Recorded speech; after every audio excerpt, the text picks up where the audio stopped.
Hello guys, today I will show you how to decrease the file size of a picture in Windows 10 without any extra programs. In this example I want to upload a file as a YouTube thumbnail. Then the file size has to be below 2 megabytes. To do that, right-click the file and click Edit.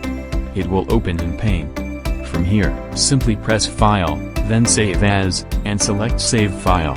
On the File Explorer make sure you will save it as a JPEG.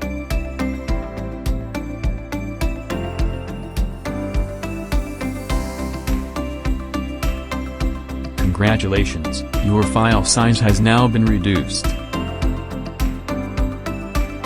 If the file size is still not small enough, repeat the process with the newly saved file until you have your desired file size.